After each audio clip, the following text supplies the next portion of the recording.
Today, guys, I want to announce a new private network that I've created called evo.af, evo.af.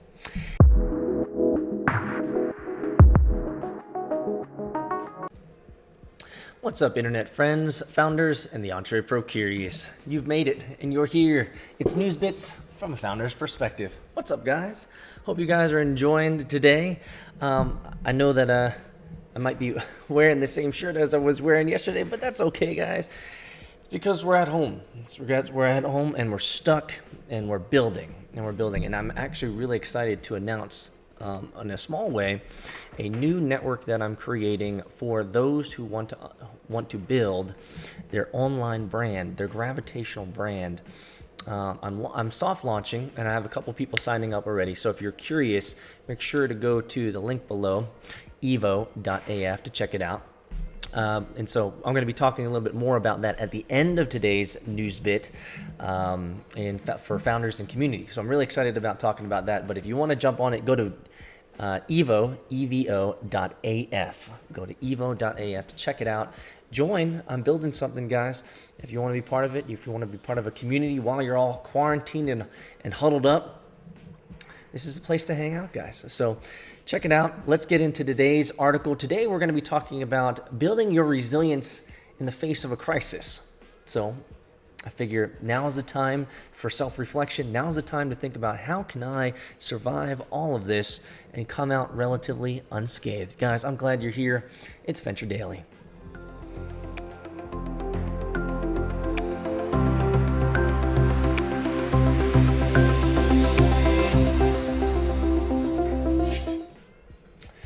How to build your resilience in the face of crisis. This is by Moses Mohan.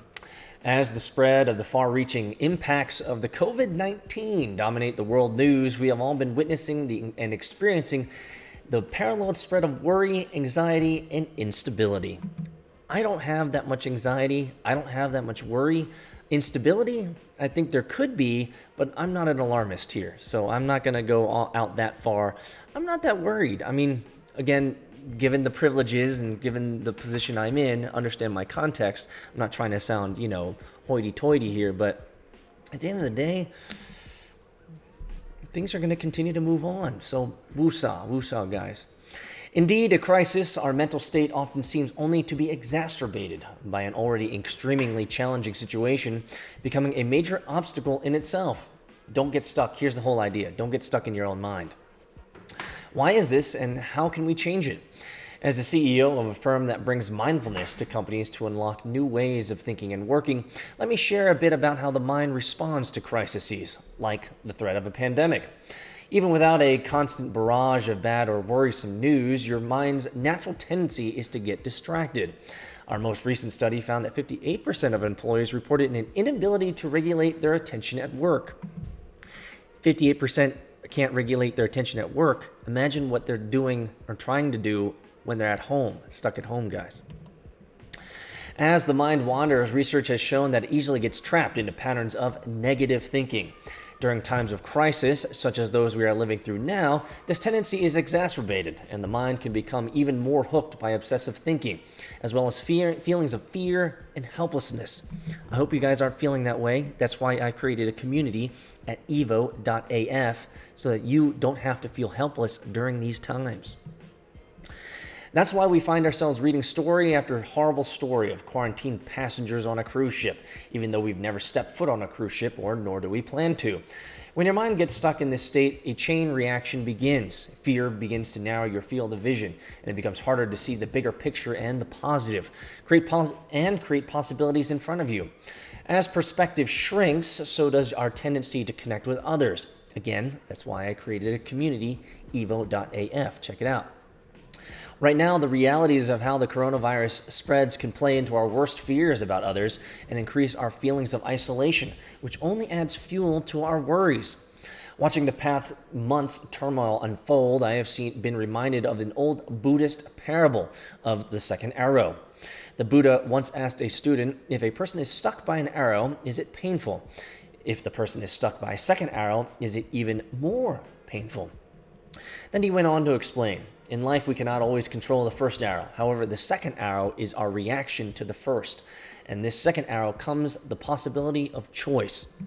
That's right, guys. We always have the choice to chill and to really not let our mind take us to places where we don't need to go.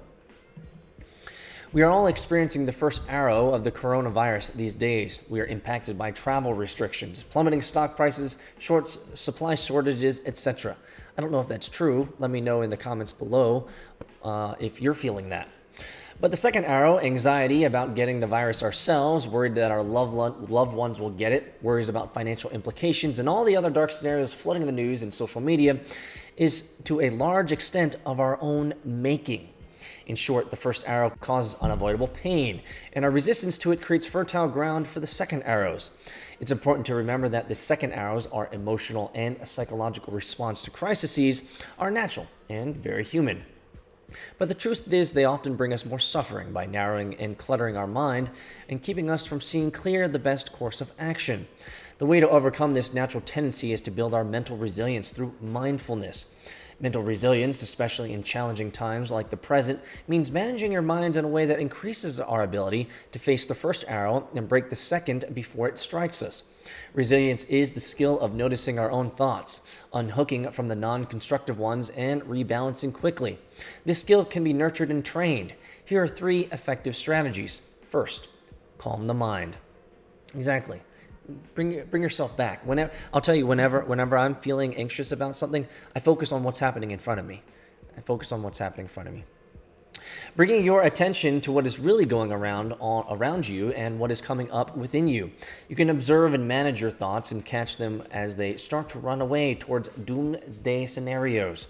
You can hold your focus on what you choose. Isn't this a gift to be home? Isn't it a gift to be home home from work and around my kids? These are the things that you can think about.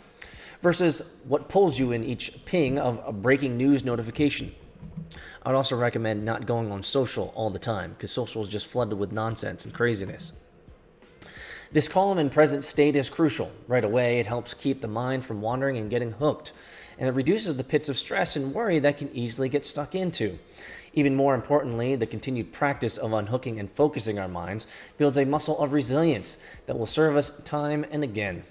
When we practice bringing ourselves back to the present moment, we deepen our capacity to cope and weather all sorts of crises, whether global or personal. Fortunately, there are a number of free apps available to help calm your mind and increase your mindfulness. Another idea is look out the window. Despair and fear can lead to overreactions. Often it feels better to be doing nothing, anything, rather than sitting with uncomfortable emotions. In the past few weeks, I have felt disappointment and frustration with important business initiatives that have been adversely impacted by COVID-19. But I've been trying to meet this frustration with reflection versus immediate reaction. And you guys know how we respond when we're constantly emotional. We're constantly reacting inappropriately. So don't get ridiculously emotional. I know that my mind has needed space to unhook from the swirl of bad news and settle into a more stable position from which good planning and leadership can emerge. So I've been trying to work less and to spend more time looking out my window and reflecting. In doing so, I've been able to find clearer answers about how to move forward, both personally and as a leader. Reflection. You know, one of the things that I do in times of stress is I go for a drive. You guys know this. I go for a drive and enjoy the day. Number 3, connect with others through compassion. That's why I built evo.af. Unfortunately, many of the circles of community that provide support in times of stress are now closed to us, and cities and governments work to contain the spread of the virus. Well, that's why we're going digital, guys. Schools are shut down, events are canceled, and businesses have enacted work-from-home policies and travel bans. The natural byproduct of this growing sense of isolation and separation from the people and groups who can best quell our fears and anxieties. The present climate of fear can also create stigmas and judgments about who is to blame and who is to be avoided, along with dark survivalist, every person for him or herself mindset and behaviors. We can easily forget our shared vulnerability and interdependence. That's why joining online digital communities at this moment in time is probably a great way to help suppress some of those fears and get rid of them and realize that we're all still here on this plane, nothing's moving, and life is still going on. But meaningful connection can occur even from the recommended 6 feet of social distance between you and your neighbor. And it begins with compassion. Compassion is the intention to be of benefit to others, and it starts in the mind. Practically speaking, compassion starts by asking yourself one question as you go about your day and connect virtually and in person with others. How can I help this person to have a better day? With a simple question, amazing things begin to happen. The mind expands, the eyes open to who and what is really in front of us, and we see the possibilities for ourselves and others that are rich with hope and ripe with opportunity. Absolutely, guys.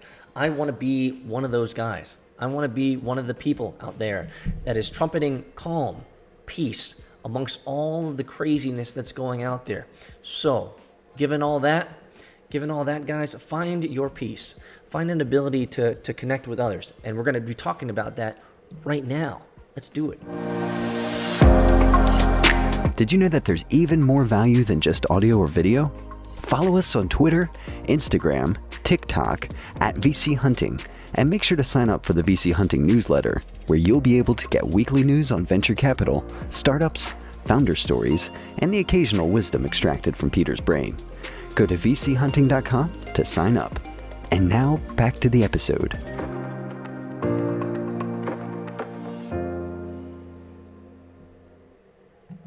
Welcome back to Venture Daily, guys, one of the fastest growing daily shows in all of venture media. Today, guys, I want to announce a site, a new private network that I've created called evo.af, evo.af. Let me explain it to you guys. So it's been soft launched for about a week now. And I've had some of my previous communities join me.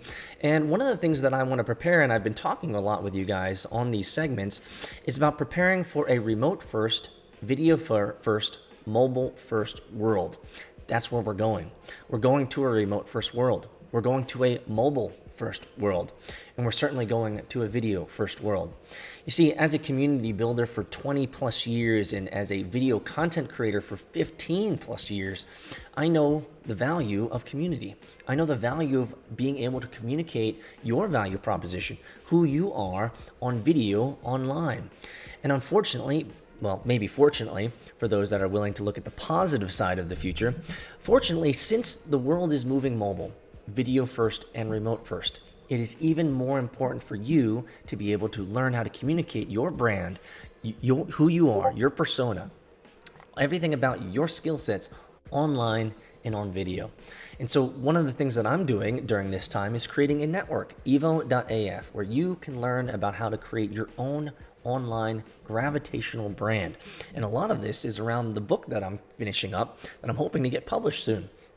So I'd love for you guys to come join me. I'm really excited about it. It's going to be a place where you can weather the storm, learn about online marketing, learn about how to create your own brand, as well as get in contact with me directly around how I create my online brands and how I create startups.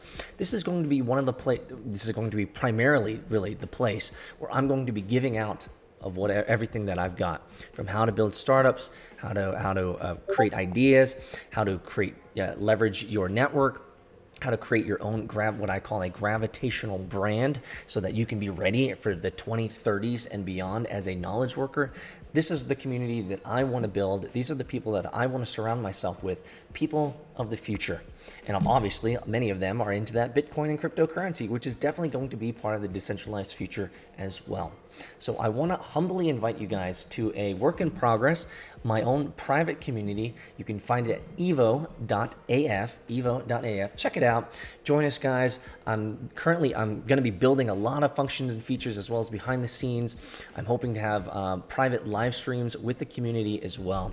So I'm looking to dig in deep during this time of remote first, mobile first, video first world that's emerging upon us, and I want to take advantage of it.